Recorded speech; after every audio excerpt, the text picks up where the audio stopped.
Boa tarde a todos e todas. Esse é mais um evento do nosso seminário Política na Sociedade da Informação, dessa vez recebendo o deputado federal Vinícius Poit, pré-candidato ao governo do estado de São Paulo. A gente está oportunizando, né, o nosso programa e a instituição FMU, Centro Universitário FMU FIANFAAN, estão proporcionando esse debate com relação, ouvindo os pré-candidatos ao governo do estado, e dentro de uma inserção refletindo sobre o papel da sociedade da informação nesse contexto. Nós temos aqui na mesa, então, o nosso convidado de hoje, o deputado federal Vinícius Poit, o nosso vice-presidente acadêmico do Centro Universitário FMU FIANFAAN, professor Manuel Nabaiza Furriela, e o diretor da Escola de Direito da FMU, professor Paulo Dimas. Repasso, então, a palavra para o professor Manuel Nabaiza Furriela para fazer, então, a apresentação do nosso palestrante. Boa tarde. Primeiramente, gostaria de agradecer àqueles que nos assistem neste momento, aos componentes da mesa. Temos aqui o diretor da Escola do Direito, o professor Paulo Dimas, o coordenador do nosso mestrado em Direito da Sociedade da Informação, Ricardo. Queria agradecer aos dois pela organização desse seminário. Nosso programa de mestrado em Direito da Sociedade da Informação é o único do Brasil com essa temática. Tem organizado diversos eventos mostrando um protagonismo, um debate importante aqui na cidade de São Paulo. Mas, principalmente, agradecer a presença do deputado Vinícius Poit. É um parlamentar jovem, de destaque, de renovação da imagem política do nosso estado de São Paulo perante a federação. Além da sua atuação como deputado, o que é muito importante, pois traz uma visão do seu próprio partido, um partido não só novo no nome, mas também novo em relação àquilo que representa de novas ideias, de inovação, de tratativas contemporâneas da gestão política, da responsabilidade que esses representantes todos têm no nosso país, no nosso estado, mas também em relação à novidade na forma de gestão, na forma de escolha dos seus quadros em todo o país, não só aqui no estado de São Paulo. É um partido que se notabilizou principalmente na eleição passada por conquistar cargos importantes, como de deputado, como temos aqui o nosso palestrante de hoje, governador do estado de Minas Gerais, só para nós darmos alguns exemplos de como já é muito atuante em toda a esfera nacional. E o deputado Vinícius é de muita articulação, muito diálogo, ele tem as suas próprias posições muito bem preparadas, muito bem apresentadas, mas nós acompanhamos a trajetória do deputado e ele é de muito diálogo com todas as esferas, com todos os partidos políticos, desde que a premissa seja sempre o âmbito democrático, seja a troca de ideias, mesmo com posições completamente diferentes da dele, o que eu acho muito importante, muito necessário para a sociedade brasileira. As divergências, quando elas são de ideias, elas são importantes, porque todos nós ganhamos com isso. E o deputado Vinícius e diversos outros que têm um trabalho nobre perante a federação, eles se notabilizam por esse diálogo. O diálogo é uma premissa importante, não só com aqueles que seguem a nossa linha de pensamento, mas com todos aqueles que têm um interesse nacional como a sua maior premissa. O deputado Vinícius é pré-candidato ao governo do estado de São Paulo, o seu estado. Tenho certeza que tem uma série de projetos, propostas interessantes para a transformação daquele que é o principal estado da federação. Não é à toa, São Paulo tem se destacado há tantos anos e tenho certeza que o deputado tem ideias a trazer aqui. Independentemente do resultado da eleição, a todos aqueles que nos ouvem neste momento, que vão nos ouvir, já que o material vai ficar disponibilizado no canal da instituição, terão a oportunidade de ouvir ideias, tenho certeza que muito interessantes. Em nome do Centro Universitário das Faculdades Metropolitanas Unidas e do Centro Universitário FIANFAAN, Gostaria de agradecer o deputado Vinícius Poit por aceitar o nosso convite. Passo-lhe a palavra e vamos ouvir com certeza, com muita atenção. Muito obrigado, Vinícius. Boa tarde a todos. Obrigado, professor Fugiela, professor Ricardo, professor Paulo Dimas, aqui no meu Zoom também. Cumprimento todas em nome da Ana Dias, que está conectada aqui também. É um prazer estar com vocês. Vou dar uma fala rápida, professor, que acho que o mais interessante é escutar as perguntas, debater com vocês e já dar o exemplo do novo jeito de fazer política, que é escutando. Tem muito político que fala, escuta pouco, e aí, por isso, às vezes, dá soluções que são impossíveis para a sociedade, ou promessas que não são cumpridas. Para quem não me conhece, meu nome é Vinícius Poit, sou empreendedor, nasci em São Bernardo do Campo, tenho 36 anos, venho de uma família que é de origem de empreendedores e imigrantes, do lado da minha mãe, italianos que vieram para cá tentar a vida no Brasil, chegaram em São Bernardo, começou do zero, como pequeno marceneiro, meu nono, minha nona costureira. Do lado de pai, pequenos agricultores, trabalhadores rurais no interior de São Paulo. Então, meu pai nasceu ali em Oswaldo Cruz, interior do estado de São Paulo, num sítio de café. Então, não tinha luz elétrica desde moleque. Então, origens humildes de muito exemplo de trabalho. E eu comecei a minha história ali em São Bernardo, estudei em Santo André, depois fui fazer administração de empresas na AGV, algo que me possibilitou trabalhar ali na Paulista, num banco, montar um negócio depois meu de reestruturação de empresas, pegar empresas de dificuldade, arrumar e vender. Montei um site de recrutamento online, que é o que eu tenho hoje, chama Recruta Simples, e sempre com questionamento. Num país onde pouquíssimas pessoas têm muita oportunidade, muitas pessoas têm poucas oportunidades ou quase nada. Esse questionamento é que me trouxe para a política. Esse questionamento é que me trouxe, como é que eu retribuo? Eu tive oportunidade, como é que eu faço jus às oportunidades que eu tive? E para mim, gente, e aí começa já o que eu espero desta conversa aqui, se inspirar, se plantar uma sementinha de transformação, eu já fico muito feliz, é um dever cívico. E aí, independente da fé de cada um tem a sua, eu acredito muito em Deus, para mim, perante a Deus, que me deu ferramentas em vida para eu colocar a serviço do próximo. Trabalhei com pessoas em situação de rua, trabalhei como voluntário em hospital, como doutor cidadão, uma espécie de um doutor de alegria, e encontrei na política a forma para dar escala para essa mudança, escala para essa retribuição para a sociedade. 2016, finalzinho de 2016, eu falei, rapaz, você é deputado federal. Todo mundo, você é doido, não dá, Poit. Você nunca foi candidato a nada, você não é famoso, não é nada. Então, como é que você vai ser deputado federal? Tem que começar. Eu falei, rapaz, eu vou. É lá na Câmara de Deputados que muda as coisas. Olha o estado que está o Brasil, um Brasil dividido, um Brasil com movimentos de rua, um Brasil com impeachment, um Brasil que não está bem. E aí vem uma frase do Platão, professor Paulo Dimas, uma frase do Platão que diz que o preço que a gente vai pagar por não se interessar por política é que seremos governados por aqueles que se interessam, gente. Então, eu falei, cara, eu não quero ser governado por alguns políticos que, é corrupção do lado A e do lado B também, sabe? É populismo. Eu quero resultado. Aí fico olhando lá fora políticos que, não tem tanto privilégio como no Brasil, políticos que estão lá para servir, e no Brasil as pessoas vivem da política. As pessoas se encostam no mandato e vivem de ficar se reelegendo. E o resto do brasileiro que tem que ralar, pagar imposto, sabe? E tocar a sua vida.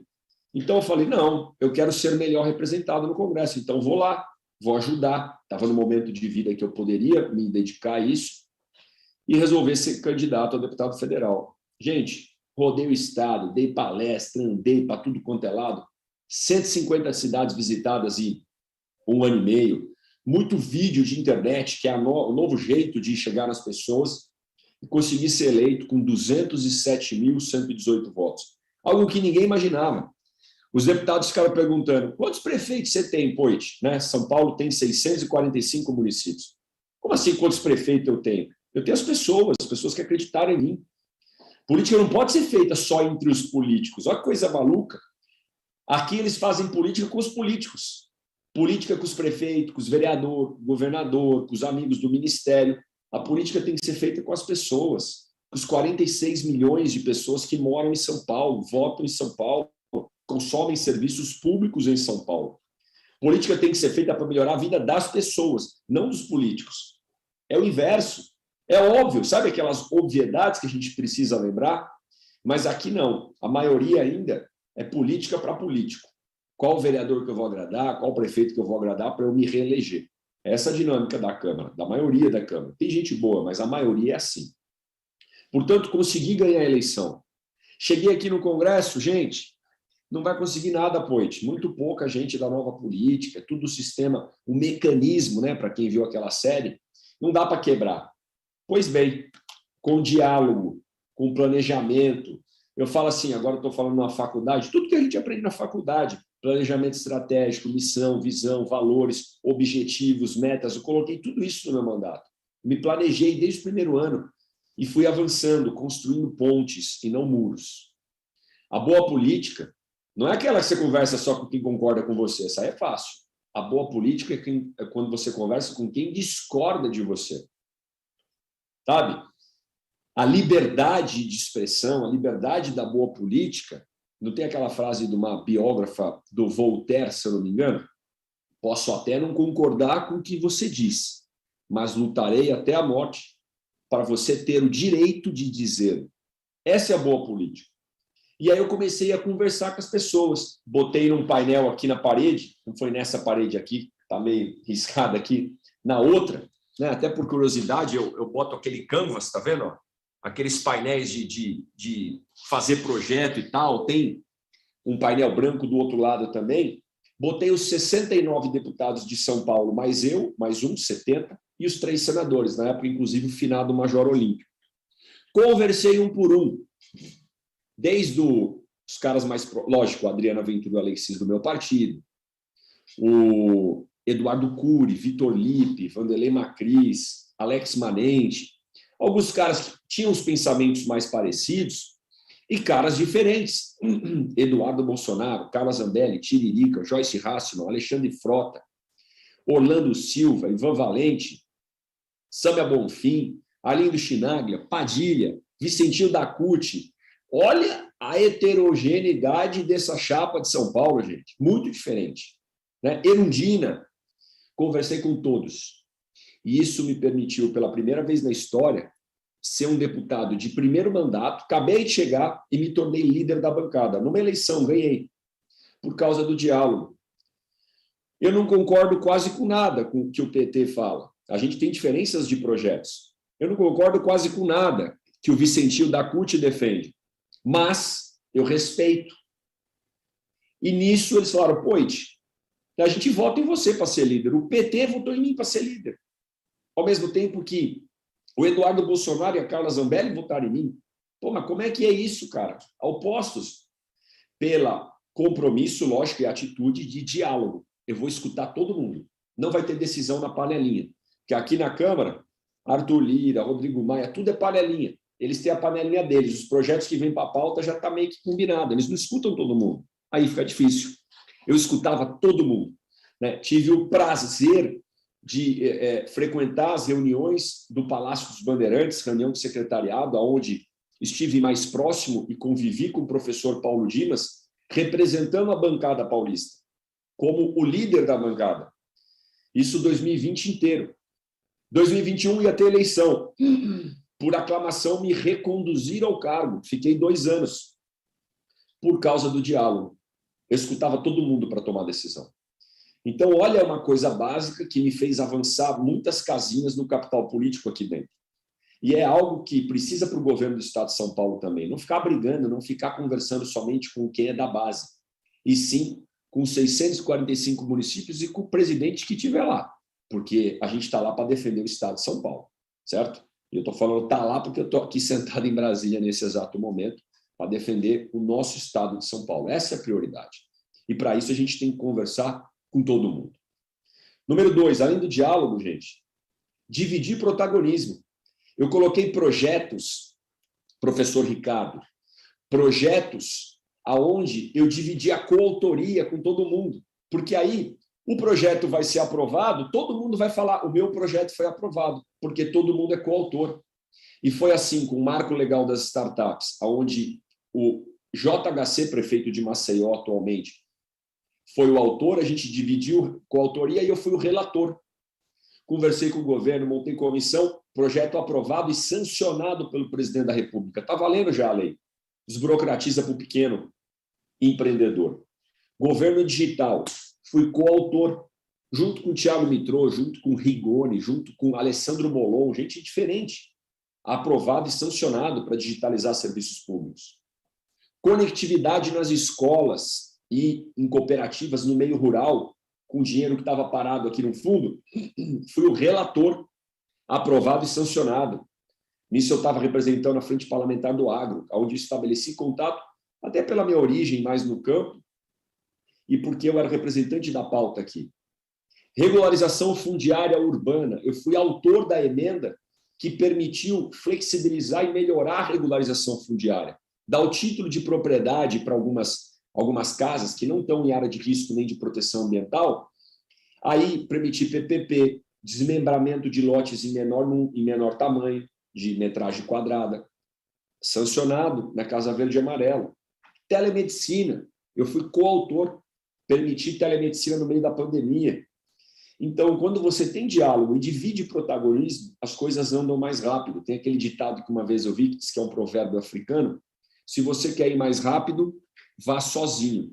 Se você quer ir mais longe, vá junto.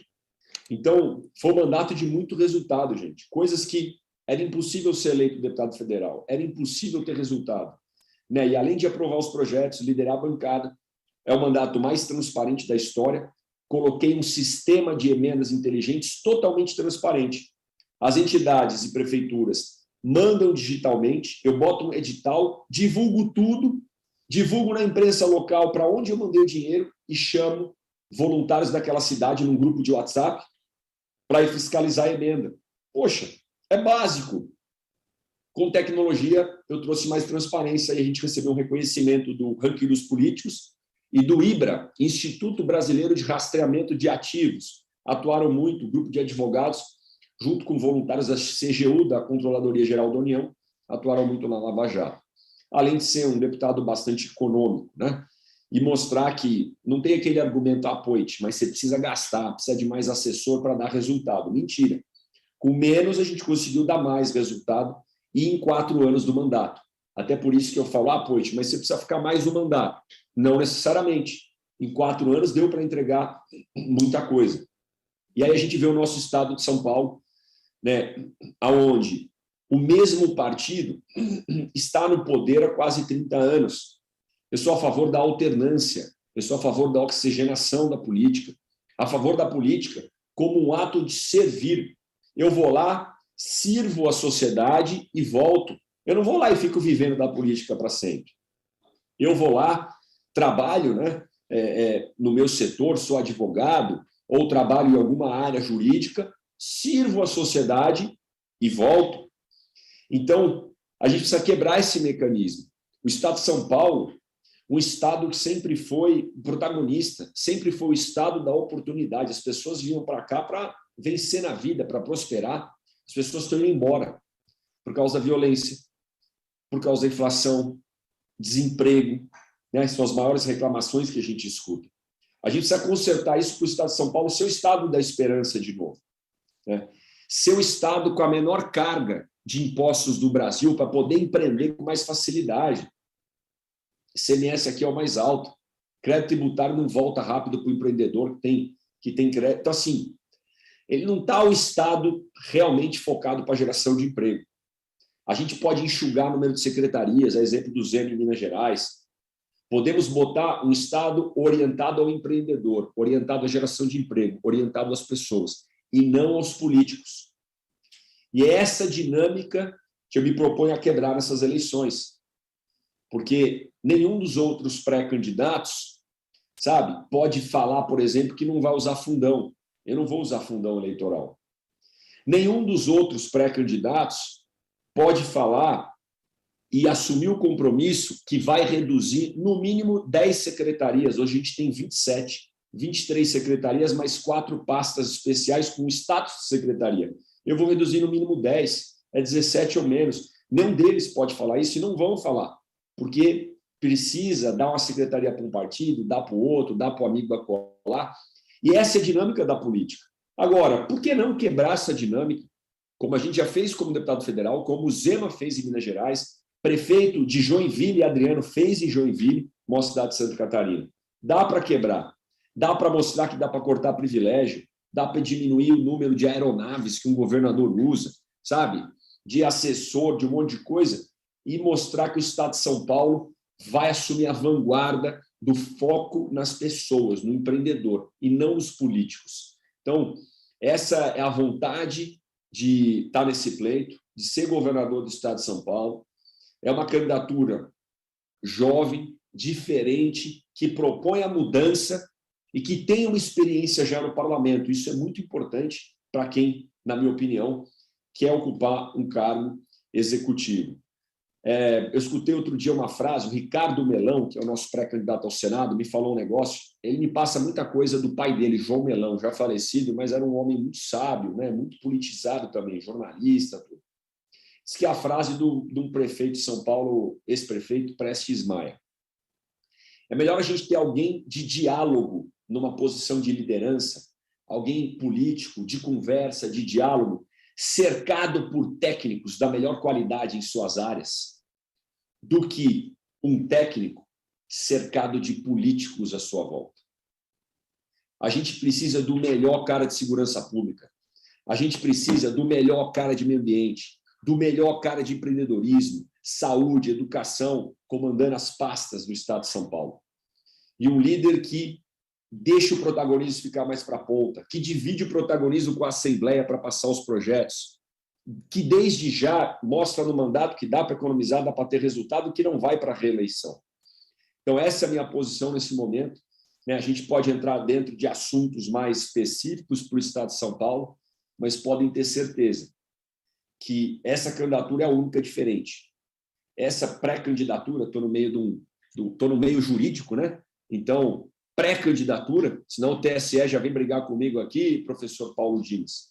Essa pré-candidatura é uma pré-candidatura diferente. Aliás, é a única que pode fazer coisas que os outros não vão. Estamos confirmados em todos os debates. Vou falar tudo que a gente sempre quis falar, que o cidadão sempre quis falar, e não pode porque não está lá. A gente vai estar sem rabo preso com ninguém, sabe? Com muito propósito de fazer uma política para as pessoas, não para os políticos, e retomar o protagonismo e a esperança do Estado de São Paulo. Agradeço e fico à disposição para responder as perguntas e para trocar uma ideia com vocês. Obrigado, gente.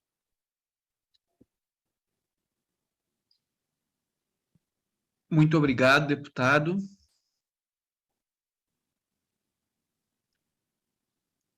Muito obrigado, deputado, pela excelente exposição e que trouxe também, né, muitas questões aqui relativas à sociedade da informação, né?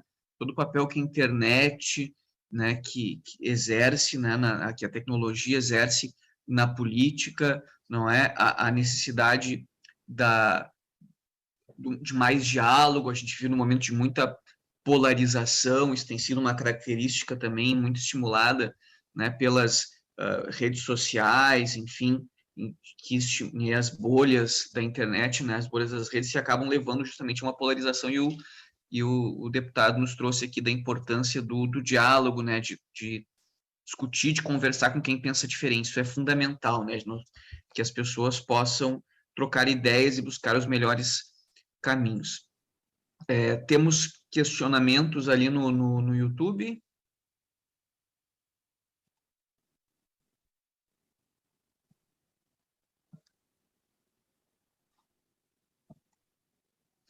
O pessoal estava prometendo perguntar aqui, deputado. Ficaram tímidos, eu acho.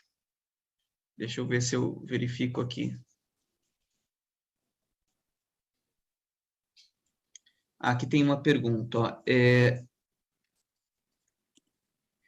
Tem uma pergunta aqui, como é que a sua experiência, né, com recuperação de empresas, como é que isso pode auxiliar na tarefa de recuperar o Estado? Boa, obrigado, professor. Quando a gente faz a reestruturação de uma empresa, primeira coisa, né, conversar com as pessoas-chave, escutar quem está lá. Porque tem muita coisa que possivelmente vai ter que mudar, mas tem muita coisa que tem que ser preservada. E as pessoas-chave é quem está na ponta tocando. O Estado de São Paulo tem muito servidor bom e que sabe o que tem que ser feito. Só que quando tem um secretário que é político, um secretário que é uma troca com algum partido, o cara fica inibido, o cara perde a capacidade, inclusive, de botar para fazer o que é mais importante para o Estado de São Paulo. Então, a experiência de conversar, de entrevistar... Não, pera lá, eu não vou falar só com o secretário, eu quero falar com o segundo escalão, com o cara que não é o político indicado, né? Com o cara que está ali, já viveu 2, 3 tipos de governo de São Paulo. Ele sabe muita coisa e sabe o que tem que ser feito. Nunca conseguiu, porque a política influenciava na decisão. Número 2, revisar contratos. A primeira coisa que eu fazia quando eu chegava numa empresa era os 2 principais sócios da empresa que eu tinha de reestruturação, eu e o Humberto. Eu ocupava mais a parte de comercial, como se fosse o presidente da empresa, o Humberto mais operacional e financeiro. Então, a gente tinha um método que chegou todos os contratos na nossa mão. Revisa tudo, tudo. Cara, tem contrato que está com valor errado, tem fornecedor que não está te entregando o que prometeu, sabe? Tem coisa que está sendo reajustada e ninguém nem viu. Então, dá para ganhar tanta eficiência, inclusive corrupção. No setor privado tem, no setor público não preciso nem dizer que tem. Revisar os contratos. Lá na empresa era, ninguém paga nada sem passar por nós agora. O diretor financeiro vai ter que ter um rabisquinho aqui. Pô, você está maluco, dá muito trabalho. Como é que vai fazer isso no governo do Estado de São Paulo, orçamento de 280 bilhões de reais? Cara, nós vamos fazer.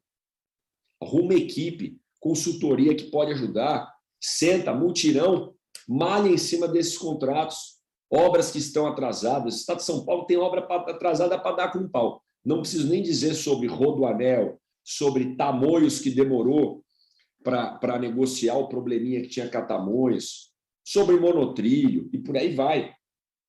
Está atrasado, rapaz, tem que cumprir o contrato, então nós vamos executar, vamos relicitar. O governo tem que ser mais duro e vigilante, porque o dinheiro é o dinheiro das pessoas. Então, essa experiência de conversar com os quadros que já estão ali faz tempo, isso pode extrair muita informação que às vezes você não vê, porque tem algum político no meio te atrapalhando. A experiência de revisar contratos é essencial. Você vai descobrir muita eficiência no governo. E a experiência de fazer o enxugamento da máquina. Numa empresa, infelizmente, quando você faz uma reestruturação, existem demissões, existem extinção de uma área junto com a outra. A gente tem que ganhar eficiência. E no governo não é diferente. Aliás, reestruturação não é só para a empresa que está indo mal. Às vezes a empresa está indo bem, mas poderia ir melhor, e é o caso do Estado de São Paulo. O Estado de São Paulo é um estado rico, um estado cheio de possibilidades. Mas será que, inclusive, essa mentalidade que sempre foi um estado muito ajeitado, não permitiu, sabe aquela ineficiência? Não, aqui tem dinheiro, aqui tem... Rapaz, está dando ruim. Existem pessoas do Estado de São Paulo passando fome.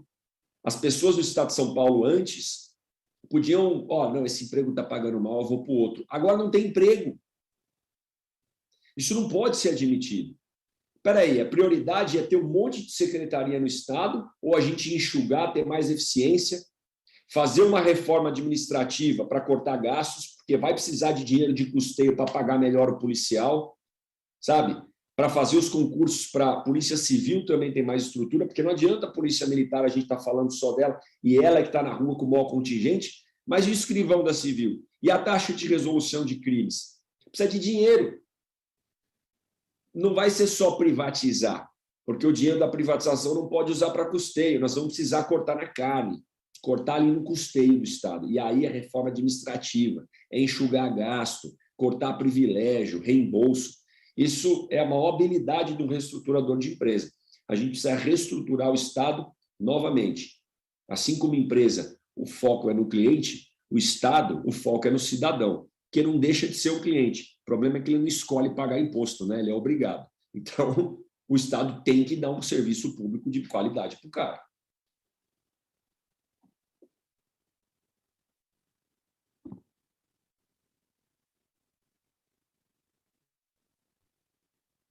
Aqui está mudo para mim, professor Ricardo. Acho que tem que tirar do mudo aí. Valeu. Eu que agradeço.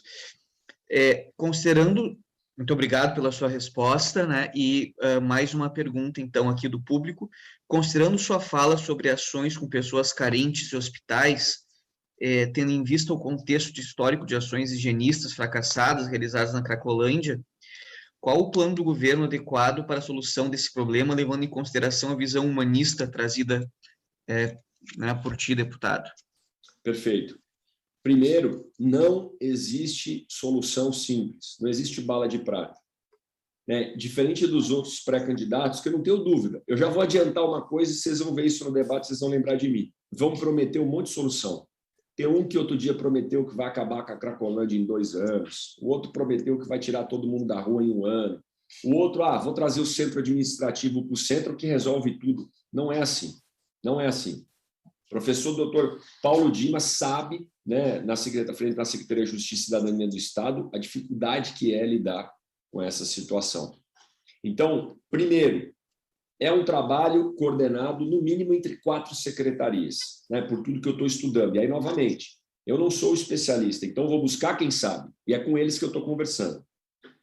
Saúde é um problema de saúde, mais do que qualquer outra coisa.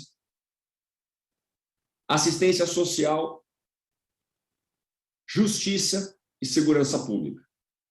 Segurança pública. A gente precisa da polícia coordenada, com inteligência, porque existe o tráfico. Vai precisar combater o tráfico ali.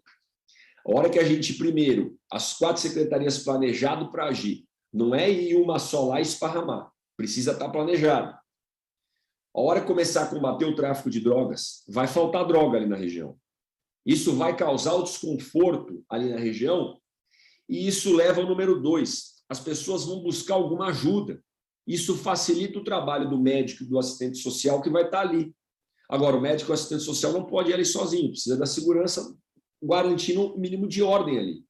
E aí esse trabalho mais humanizado é que vem do assistente social, que sabe conversar. É aquele pessoal que está com o coletinho andando na rua, trabalho que tem que ser mais valorizado.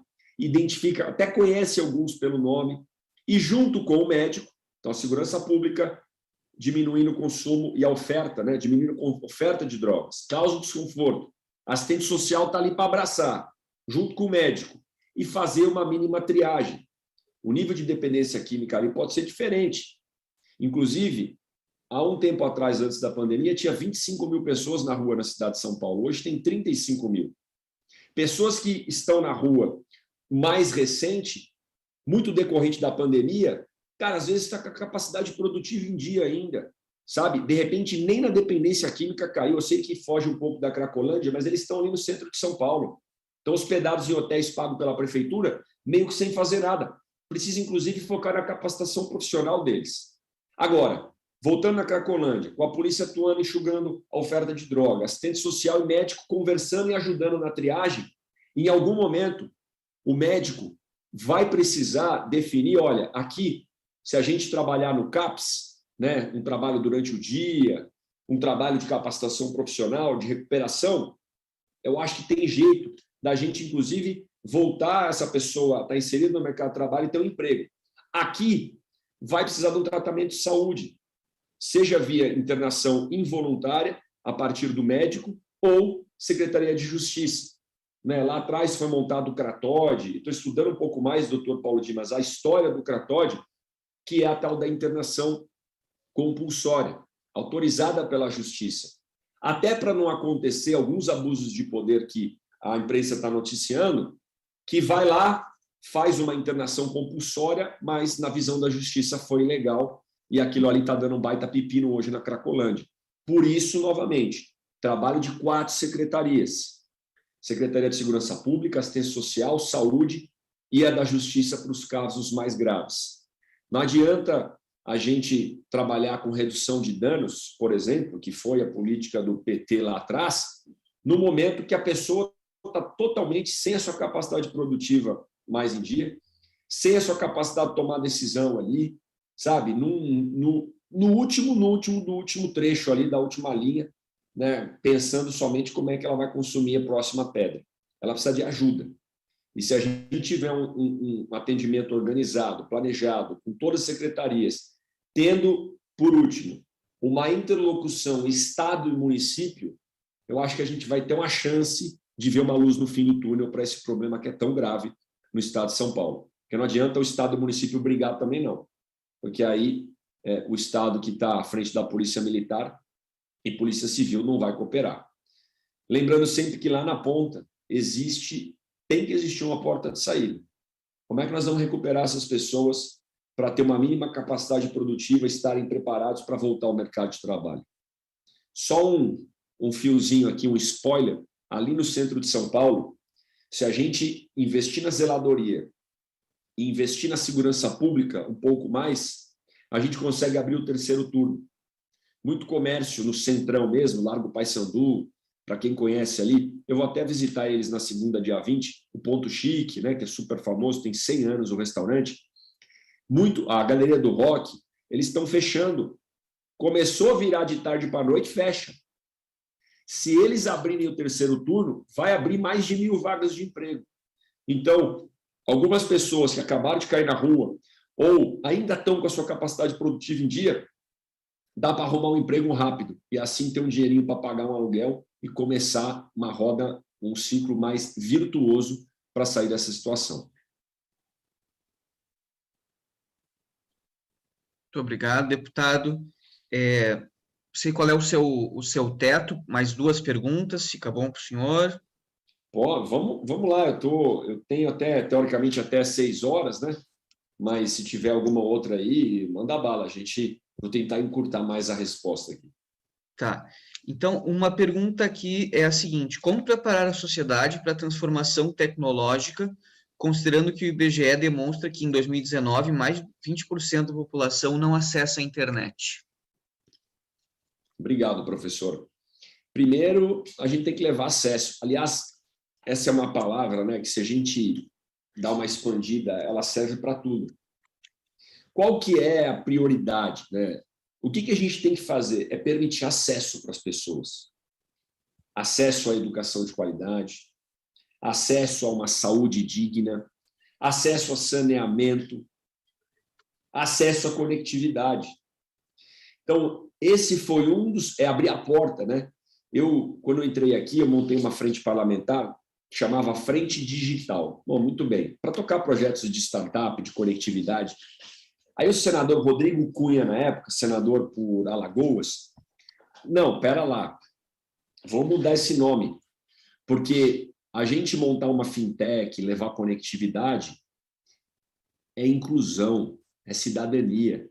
Tem gente que está fora do sistema porque não tem conta no banco, não tem título da casa para abrir ou para ter um CEP, não tem nada. Inclusive, o tal do Pix foi algo para incluir. E aí, quando a gente leva conectividade, é muito mais, é cidadania. Então, a gente mudou o nome da frente, Frente Parlamentar da Economia Digital, mas com cidadania, né? É algo de inclusão. Relatei o meu primeiro projeto na casa, que foi pegar o FUST, Fundo de Universalização dos Serviços de Telecom, toda empresa de telecom, né, seja a Vivo, a TIM ou qualquer outra empresa, uma parte do seu faturamento ela tem que botar nesse fundo. Ele foi feito para levar conectividade para os lugares mais pobres ou os lugares mais distantes do Brasil. Só que ele é muito atrasado, esse fundo. Hoje, a única conectividade que ele pode levar, ou que podia antes do nosso relatório, era a conectividade fixa, vulgo orelhão. Cara, que época que a gente está, não é possível que vai levar o orelhão. Orelhão, levei o orelhão para a comunidade. Pô, não dá. Né? Em época de Starlink aí, o Elon Musk, ou um projeto bacana da Telebrás, antigo já e que ninguém sabe muito. O Brasil tem um satélite lá com capacidade subutilizada, Dá para botar um ponto de internet em cada buraco do Brasil que vai direto para o satélite. Uma internet comunitária e de boa qualidade. Então, eu peguei esse fundo, chamei o relatório, conversei com a Frente Agro. A princípio, a Frente Agro só queria, não, isso aí é para o agro, para as cooperativas rurais, para a área rural, que não tem nada. Concordo, não tem nada. E o pequeno agricultor não tem dinheiro para construir uma torre. Esses são os grandes só. Só que aí o PT e a parte... Não vai para o agro. É tudo para a escola urbana. Não, espera lá. É importante para a escola, mas só para a escola urbana, e se sobrar dinheiro? E a escola rural? Esse foi meu primeiro exercício de diálogo. No final de 2019, o presidente Rodrigo Maia presidindo a sessão e eu mediando uma conversa entre Alceu Moreira, o presidente da FPA, do Rio Grande do Sul, MDB, Jandira Fegali, Érica Cocai, né, dos partidos de esquerda, e consegui ter um relatório com um comitê gestor para decidir com participação da sociedade, para mandar esse dinheiro para cooperativas rurais e áreas rurais, escolas urbanas e rurais em cidades de IDH baixo. Então, o dinheiro estava parado, 20 bilhões de reais, agora tem regra, tem ordem e tem fluxo para ser destinado para as conectividades. Porque se não tiver conectividade, não adianta nada. A conectividade, a internet insere as pessoas. Sabe, esses pontos da Telebrás, eu vi até episódios, além de botar perto de escola, de posto de saúde, até para ter a telemedicina, em praças onde tem feira, por exemplo. O cara vem do interior, tem uma fruta para vender, ou de artesanato, ali ele já paga e recebe com Pix, por causa da conectividade. Então, conectividade é cidadania, é inserir as pessoas que hoje estão sumidas da economia, que não tem quase que dignidade, porque não tem nada, não tem saneamento, não tem internet, não tem CEP, a conectividade leva isso. Isso foi bandeira nossa como deputado federal, vai ser bandeira nossa à frente do governo de São Paulo, novamente. Quando você trabalha orientado, isso qualquer empresa é assim, né? Trabalha orientado ao cliente, as coisas vão ser orientadas ao cliente. No governo, você tem que trabalhar orientado ao bem das pessoas, não ao bem dos políticos. Hoje, a turma só trabalha para o bem dos políticos. Bom, peraí, para eu ter apoio para eu ganhar a eleição, eu tenho que dar minha vice para fulano de tal do outro partido para me apoiar. É tudo assim. Tá bom, mas e o cidadão, os 46 milhões de pessoas que estão em São Paulo? Bem, muito obrigado. Muito obrigado, deputado. Eu vi isso na internet sobre as pessoas que hoje estão... Rapaz, ó, eu falando com o celular parado aqui, a Siri começou a falar. De vez em quando acontece esse raio aqui, esse Google fica escutando tudo. Encontrei isso sobre as pessoas que precisam de conectividade, ele começou a falar aqui. É a sociedade da vigilância, né? É. Que a gente fala aqui no nosso programa. Deputado, então aproveitar fazer mais uma pergunta aqui, né? Boa tarde, acompanhe seu trabalho no Instagram. E quanto ao problema de São Paulo pagar bilhões em impostos para o governo federal e retorna muito pouco, o que você pretende fazer em relação? Olha, professor, essa tal da reforma do Pacto Federativo. Isso é algo que a gente lutava até antes de ser eleito deputado federal, porque o Pacto Federativo, né, como é que funciona a distribuição de recursos e legislação no Brasil? Qual que é a competência de cada órgão federativo fazer? Competência do município, competência do Estado e competência da União. Né? Cada um tem uma coisa para fazer. E falando de recursos, a gente está cansado de saber que os recursos estão muito concentrados em Brasília. Menos de 20% da arrecadação do município fica no município, o resto vai embora. No Estado, mesma coisa. Então, a gente tem que mudar essa dinâmica. Hoje, São Paulo, para ter um número mais redondo, manda para Brasília 500 bilhões de reais. Recebe de Brasília 50 bilhões de reais. Ou seja, a cada 10 reais que São Paulo gera e manda para Brasília, só recebe R$1 de volta. Está errado. Pô, as pessoas moram em São Paulo, as pessoas precisam de serviço público em São Paulo, só que está precisando de dinheiro de volta. Pois, tem a questão dos estados do Nordeste, do Norte, do Fundo de Desenvolvimento Regional, a gente precisa compensar, porque se tudo voltar para São Paulo, lascou. Todo o resto do país vai quebrar. Concordo? Então vamos dialogar. Vamos fazer algo mais equilibrado. Do jeito que está hoje, não está equilibrado. Agora, além da reforma do Pacto Federativo, que é inverter, aonde é gerado, o dinheiro fica, e não só no Estado, tá? Eu defendo, inclusive, descentralização do governador e ir mais para os municípios. o poder na ponta, porque o cidadão fiscaliza melhor. Então, além de mandar o dinheiro de volta, lutei por isso como deputado federal, antes de ser deputado, e como governador eu vou pleitear isso. A gente tem que falar da legislação. Quem que pode mudar o Pacto Federativo? Congresso Nacional, o governador, infelizmente, não tem esse poder, mas ele pode articular e pressionar.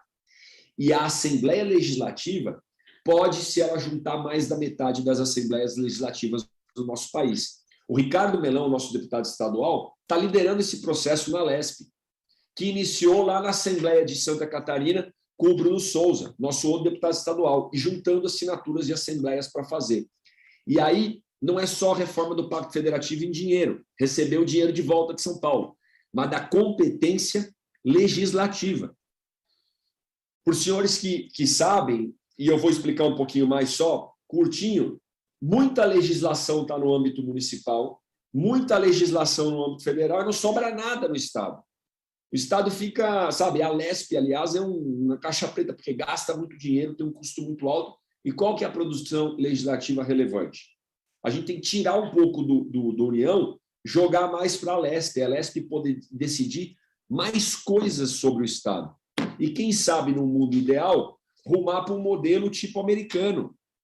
Tem Estado que pode alguma coisa, tem Estado que não pode, inclusive, porque eles respeitam a unidade federativa. A gente hoje no Brasil não tem essa autonomia grande dos Estados.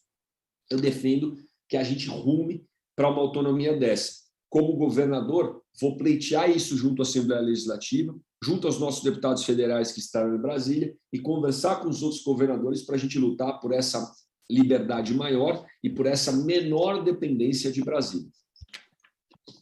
Muito obrigado, deputado. Mais uma pergunta, como é que o senhor pretende trabalhar a questão das fake news na eleição? Enfim, se alguma medida na sua campanha ou de controle com relação a outras campanhas, como é que o senhor pretende fazer isso? Perfeito. Eu aprendi uma frase aqui, né? Esse é um tema muito delicado, novamente, ele tem que ser debatido, porque qualquer projeto, o projeto de barrar fake news, o limite entre ele barrar alguma coisa que pode atentar contra a sociedade e ser censura, ele é muito tênue. E todos os projetos que eu vejo aqui na casa circulando beiram a censura. Censura de imprensa, censura da liberdade de expressão, censura da prerrogativa do parlamentar se expressar ou falar. Então, o que eu mais gosto nessa discussão é que mentira se combate com verdade. A internet é um mercado que vai se autorregulando.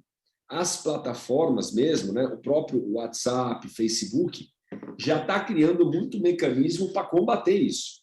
O WhatsApp, por exemplo, a gente poderia encaminhar mensagens para quase que quantos grupos você quisesse. Lembra? Você clicava numa mensagem e ia encaminhando, ia clicando, encaminhando para todo mundo. Acabou. Virou 20. Virou 5.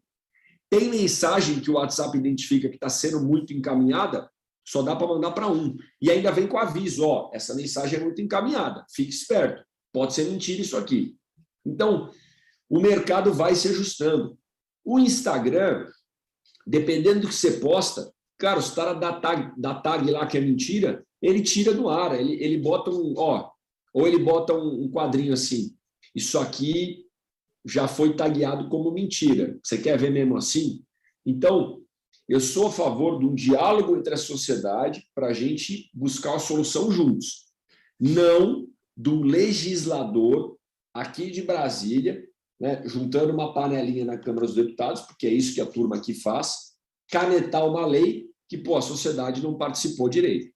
Né? Eu vi o modelo como foi feito na Europa, onde plataformas, sociedade civil, institutos de pesquisa, junta com os legisladores para ter um diálogo. Não é aquele negócio, né?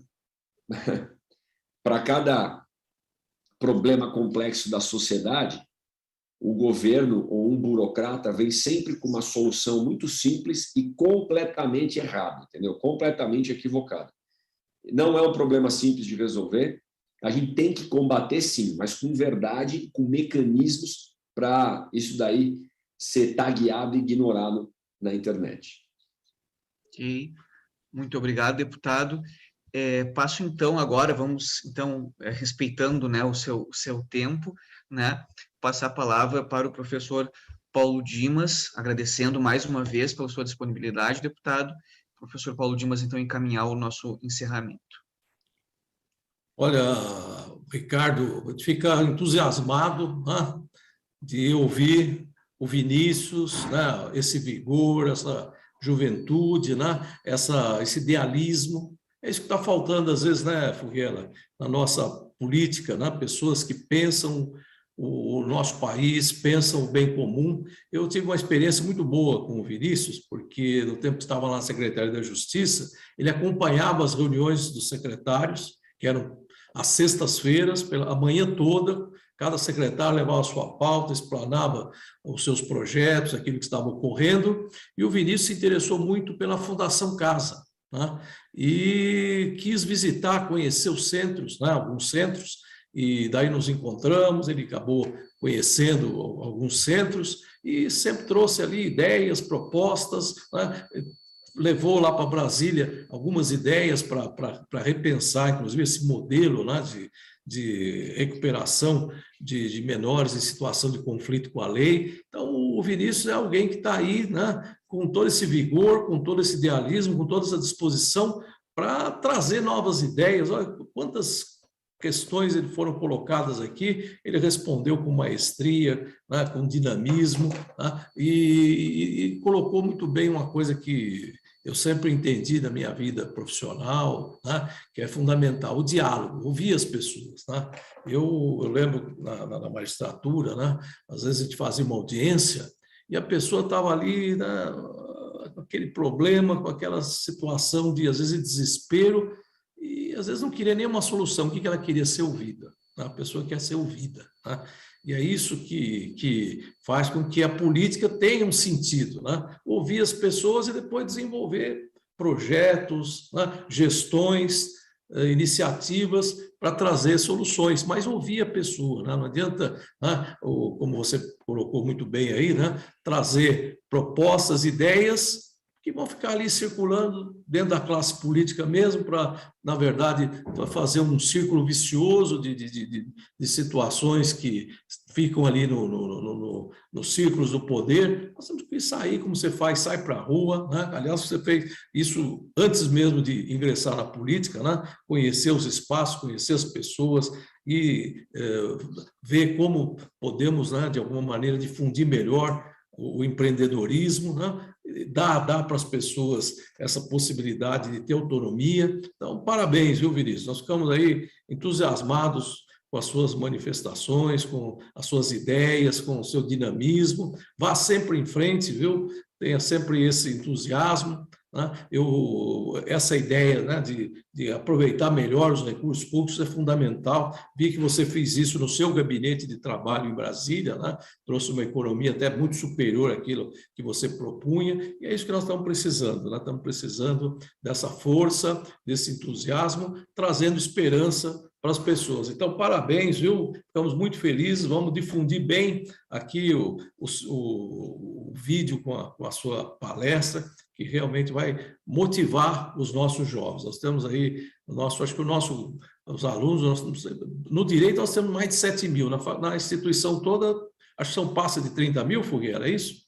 A instituição toda, contando EAD, etc., a gente está beirando 70 mil. Olha que beleza. Tá? Né? Então, vamos alcance todos os cursos, né? Mencionando todos os nossos cursos, são quase 90 cursos diferentes. Então, vamos levar 54 anos com toda essa atuação. Então vamos levar para todo esse nosso grupo de alunos, né? E eles vão com certeza compartilhar essas suas ideias, tenho certeza que vai trazer para esses jovens muita esperança e confiança na boa política. Parabéns, Vinícius, siga em frente, viu? Sucesso aí na sua empreitada. Obrigado, professor Paulo Dimas, né? O senhor lembrou bem.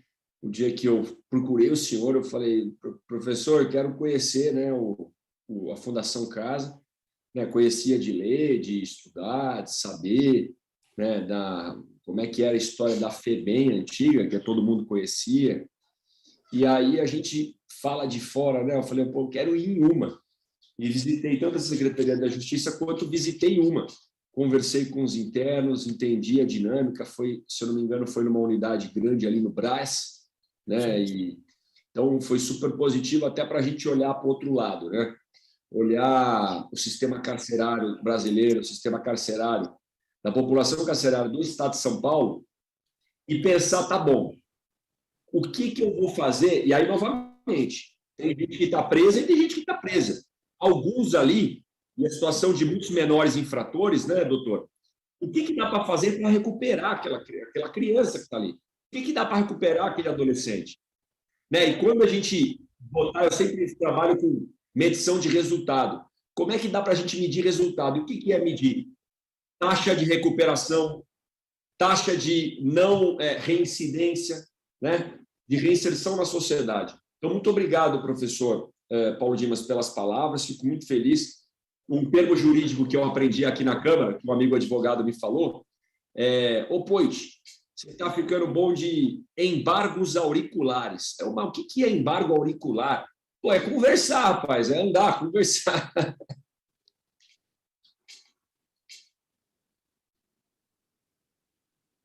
Então, Muito bom. muito bem, agradeço mais uma vez ao deputado pela excelente palestra, ao professor Furriela pelo toda a dedicação a esse evento, e assim como ao professor Paulo Dimas também, todo o apoio que eles dão para o nosso programa de mestrado em Direito da Sociedade da Informação. Agradeço a equipe técnica e a assistência, né, e pelas perguntas e pela assistência, e encerramos, então, a nossa atividade de hoje. Uma boa tarde, boa noite a todos e todas. Obrigado, professor Ricardo, professor Furriela. Foi um prazer enorme estar aqui. Um abraço, tudo de bom, viu? Sucesso.